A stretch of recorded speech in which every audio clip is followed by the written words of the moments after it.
సిటీలో ప్లాట్ కొనండి. ఫ్యూచర్ లో మీరు కోటీశ్వర్లుగా మారే అవకాశం కోసం వెంటనే మాకు కాల్ చేయండి. నమస్కారం అండి. కార్తీక పురాణం 19వ అధ్యాయంలోకి వచ్చాం. విష్ణుమూర్తి ప్రత్యక్షమయ్యాడు. అంటే ఆయన వృత బ్రాహ్మణ రూపంలో వచ్చిన తర్వాత స్వస్వరూపంలో కనపడేసరికి అక్కడున్న మునులు ఋషులు అందరూ పరిపరి విధాలుగా స్వామివారిని స్తోత్రం చేశారు. అందులో జ్ఞానసిద్ధుడి స్తోత్రాన్ని వింటున్నాం మనం.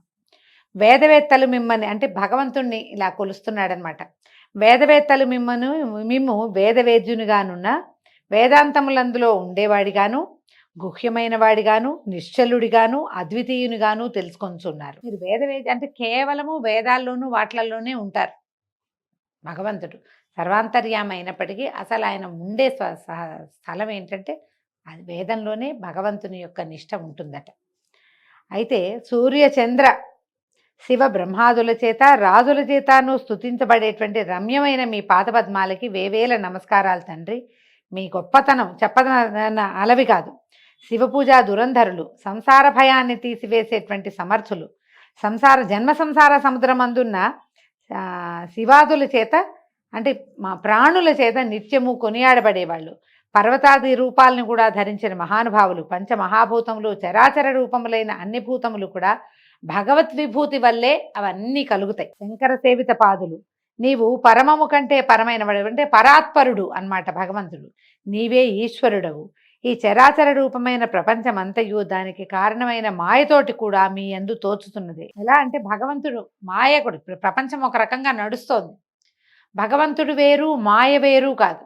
భగవంతునితోటే మాయ నడుస్తూ ఉంటుంది. ఇది ఈ శరీరం మనది అని మనం ఒక భ్రమలో ఉంటూ ఉంటాం. ఈ భ్రమకి కారణం మనం జీవించి ఉండటమే. మనం జీవించి ఉన్నామంటేనే భగవంతుడు మనతోటి ఉన్నట్టు. కానీ నా యందు భగవంతుడు ఉన్నాడు, నేను భగవత్ స్వరూపం తాలూకు విశేషాన్నే, ఈ శరీరం నాది కాదు, ఈ లోకం నేను తాత్కాలికంగా వచ్చిపోయేటువంటి ఒక తాత్కాలికమైన వ్యవహారము, ఇది ఒక నాటకమని, తెర మీద కథ నడుస్తోందని, మన సమయం వచ్చాక మనం వెళ్ళిపోతామని మనం తెలుసుకోలేని అజ్ఞానం అనే మాయతోటే భగవంతుడు మన కథని నడుపుతూ ఉంటాడు. అప్పుడప్పుడు మనకి జ్ఞానోదయం అవుతుందన్నమాట. అయితే ఓ కృష్ణ, నీవు ఆది మధ్యాంతములందు ప్రపంచమందు అంతటను ఉన్నావు. భక్ష్య భోజ్య లేఖ్య చోష్య రూప చతుర్విధాన రూపుడివి కూడా నువ్వే. యజ్ఞస్వరూపుడివి నీవే. నీ సంబంధియు పరమసుఖప్రదము అయినటువంటి సచ్చిదానంద స్వరూపాన్ని చూసిన తర్వాత ఈ జగము వెన్నెలయందు సముద్రం వల్లే తోస్తుంది. నీవే ఆనంద సముద్రుడవు, నీవే ఈశ్వరుడవు, నీవే జ్ఞానరూపుడవు, సమస్తమునకు నీవే ఆధారము, సమస్త పురాణసారము నువ్వే అవుతావు. నీ వలననే సమస్తము జనించును, నీయందే లయించును. నీవు ప్రాణుల హృదయములందు ఉండేవాడవు, ఆత్మస్వరూపుడవు, అఖిల వంద్యుడవు. మనసు చేత చూడశక్యము కాని నీవు మాంసమయములైన నేత్రముల చేత ఎట్లా గోచరిస్తాడు? మాంస నేత్రం అంటే ఇప్పుడు మన కన్ను నేకెడ్ ఐ, దీనికి కనపడ్డు భగవంతుడు. కేవలం అంతర్నేత్రంతో మనం చూడగలుగుతాం. ఈ అంతర్నేత్రంతో కూడా చాలా ప్రయత్నం చేస్తే కానీ, చాలా తదేక దృష్టి కలిగితే కానీ భగవంతుణ్ణి మనం చూడలేకపోతాం. మాంసనేత్రం వల్ల అసలు కాదు. తర్వాత కృష్ణ నీకు నమస్కరిస్తున్నాను, ఓ ఈశ్వర నీకు నమస్కరిస్తున్నాను, ఓ నారాయణ నీకు నమస్కరిస్తున్నాను. నన్ను ధన్యుణ్ణి చెయ్యి. నీ దర్శన ఫలితాన్ని ఇవ్వు పరమపురుష. నీకు పునః పునః మళ్ళీ నమస్కారాలు చేస్తున్నా. నన్ను నిరంతరము పరిపాలించు. సమస్త లోకములందు పూజించదగిన నీకు నేను మొక్కుతాను. ఇందువల్ల ఈ జన్మ సఫలంగా కావటం నీకేమీ కొరతప్పుడు నా జన్మ సఫలమైన నీకు కొరతేమీ లేదు తండ్రి. నాలాంటి వేవేల ప్రాణుల్ని ఉద్ధరించడానికే నువ్వు ఉన్నావు అని చెప్పి ఎన్నో రకాలుగా నమస్కరించి నన్ను రక్షించు, కాపాడు, కరుణించు, దర్శనమివ్వు, మళ్ళీ కనిపించమంటున్నాడనమాట విష్ణుమూర్తిని. నీవు పరమాత్మరూపుడివి, పరమహంస పతివి, పూర్ణాత్ముడవు, గుణాతీతుడవు, గురువువు, కృపావంతుడివి అయినటువంటి కృష్ణ నీకు నమస్కారం. నిత్యానంద సుధాబ్ధి నివాసివి, స్వర్గమోక్షప్రదుడవు, భేదరహితుడవు, తేజవరూపుడవు, తర్వాత సాధు హృదయ సముద్ర సేనుడవు, హృదయ సరోజదళ స్థితుడవు లేక సాధు హృదయ పద్మనివాసివి, ఆత్మరూపుడివి, దేవదేవేశ్వరుడివి అయినటువంటి ఓ విష్ణుమూర్తి నీకు పరిపరి విధాలుగా నమస్కారం చేస్తాను నాయన అంటే ఆయన్ని స్తోత్రం చేస్తున్నాడండి. స్తోత్రానికి అర్థం చదువుకుంటున్నాం మనం. ప్రపంచమును పుట్టించి పోషించేటువంటి సంహరించేవాడివి నువ్వే, అంతే కదా. సృష్టి స్థితి లయకారుడైన వాడెవడు? విష్ణువు అని చెప్తున్నాడు. ఆ స్వరూపం చూసి నువ్వు పరాత్పరతరుడివి, నీవే ఇదంతా చేస్తావు నాయన, నీకు నమస్కారం. వైకుంఠ నిలయ, వ్యాసాదుల చేత కొనియాడబడే పాదాలు కలిగిన వాడివి, విద్వాంసులు నీకు నమస్కారాలు చేసి నీ పాదభక్తి అనే పడవ చేతే సంసార సముద్రాన్ని దాటి తేజోమయమైన నీ రూపాన్ని పొందుతారు. అనేక బోధలతోటి, తర్కవాక్యాలతోటి, పురాణముల చేత, శాస్త్రముల చేత, నీతుల చేత కూడా మనుషులు నిన్ను తెలుసుకుంటారు కానీ చూడలేరు. నీ పాదభక్తి అనేటువంటి నీ కాటుకని ధరించి నీ రూపాన్ని చూసి దానినే ఆత్మగా భావించి తరిస్తారు. ఒట్టిగా విషయం తెలిస్తే సరిపోదు కదా, నేత్రం కూడా విస్తృతం కావాలి, దృష్టి విస్తారం కావాలి, దృష్టి అంతర్నేత్రంగా అవ్వాలి, అంతర్నేత్రంగా ఉండాలి. ప్రతి మానవుడికి అంతర్దృష్టి కావాలి, లోపల వెలుగుని చూడగలిగేటువంటి ఒక దృష్టి కలిగినప్పుడు వాడికి తెలుసుకుంటాం కదా. మనం కథల్లో, పురాణాల్లో ఇవన్నిటినీ క్రోడీకరించుకుని ఆ అంతర్నేత్రంతో మనం భగవంతుని యొక్క దర్శనాన్ని చేయగలుగుతాం. గజేంద్రుడు, ధ్రువుడు, ప్రహ్లాదుడు, మార్కండేయుడు, విభీషణుడు, ఉద్ధవుడు మొదలైనటువంటి అత్యద్భుతమైన నీ ముఖ్య భక్తుల్ని కాపాడేవు తండ్రి. నీ నామం కీర్తిస్తేనే సమస్త పాతకాలు నశిస్తాయి. ఒక్కసారి నీ నామ సంకీర్తన చేసేవాడు కూడా నీ పద సన్నిధికి చేరిపోతాడు. ఎంత ఆశ్చర్యం నాయన అంటున్నాడు. ఇంకేం చెప్తున్నారు? కేశవ, నారాయణ, గోవింద, విష్ణు, జిష్ణు, మధుసూదన, దేవా, మహేశ, మహాత్మా, త్రివిక్రమ, నిత్యరూప, వామన, శ్రీధర, హృషికేశ, పద్మనాభ, దామోదర, సంకర్షణ నీకు వందనములు. ఇందులో ఒక నామం వస్తుంది చూడండి. ఓ కృపానిధి, మమ్ముల్ని నమస్కరించు. ఈ హృషికేశం హిరిషికేశ అని చదువు. హిరి అనకూడదండి. హాకి గుడిచ్చి కింద రకారం పెట్టాం మనం. ఇక్కడ ఏం పెట్టాం? హాకి వట్రువ సుడి పెడతాం. అరు తాలూకు ఒత్తు హృ అనాలి. హృత్పద్మం, హృషికేశుడు. ఈ హృషికేశుడు ఈ నామాలు గనక పదే పదే చదువుతుంటే ఏమవుతుంది? క్రమంగా మాంసనేత్రపు దృష్టి తగ్గి, అంటే చూస్తూ ఉంటాం, ప్రపంచానికి అవసరమైంది, అంతర్నేత్రపు దృష్టి పెరుగుతుంది. నామ సంకీర్తన అంత పనిచేస్తుంది. ఇట్లా స్తుతి చేస్తున్నటువంటి జ్ఞానసిద్ధుడితో భగవంతుడు ఇట్లా అన్నాడట విష్ణుమూర్తి. ఓ జ్ఞానసిద్ధాన్ని స్తోత్రానికి సంతోషించాను నాయన. నా యందు నీ లగ్నమైన నీ మనసు పట్ల నేను ప్రసన్నుడయ్యాను, వరం ఇస్తాను, కోరుకో, నీకేం కావాలో అది అడగమన్నాడు.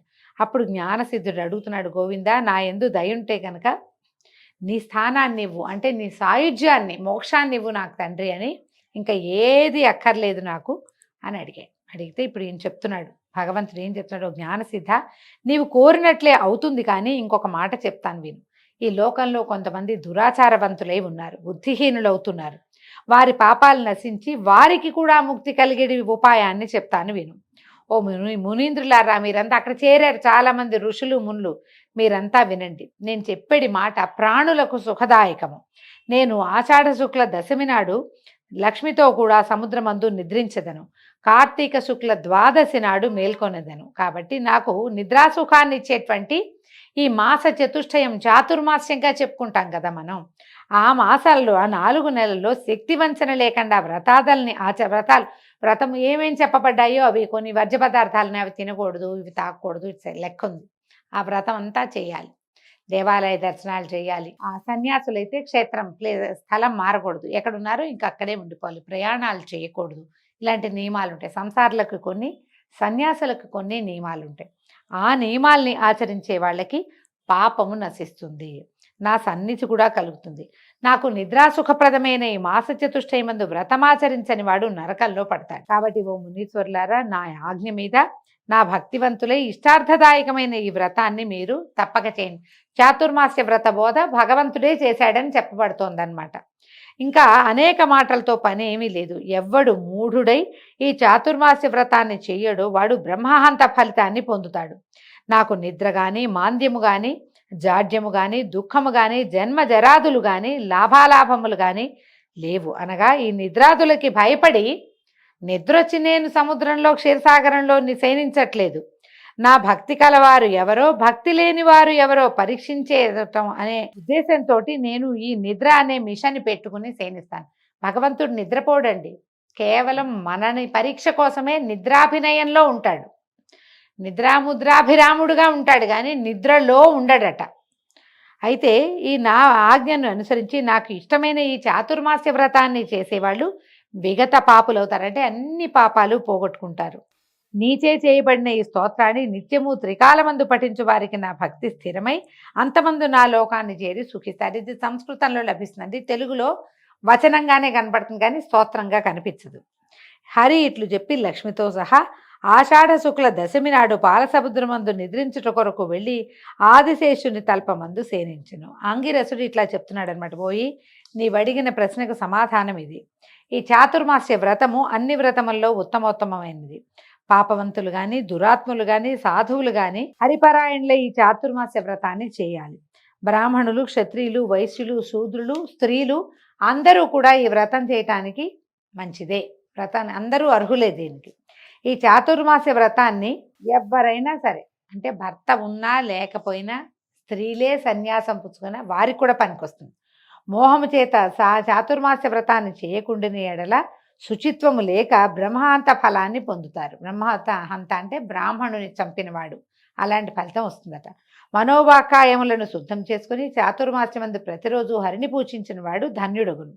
చాతుర్మాస్య వ్రతం ఆచరించిన వాడు కోటి జన్మలందు కళ్ళు త్రాగువాడు పొందే గతిని పొందుతాడు, సందేహం లేదు. పరమాత్మ యొక్క తుష్టికై, ఆయన యొక్క ఆనందం కోసం చాతుర్మాస్య వ్రతాన్ని ఆచరించిన వాడు గోత్రహంత ఫలితాన్ని పొందుతాడు.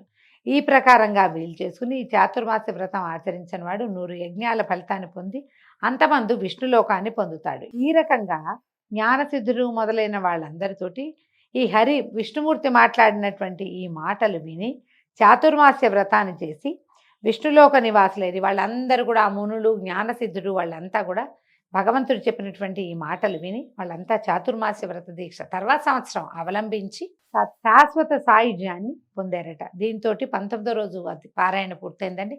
రేపు ఉదయం మళ్ళీ 20వ రోజు పారాయణలో కలుసుకుందాము. నమస్కారం.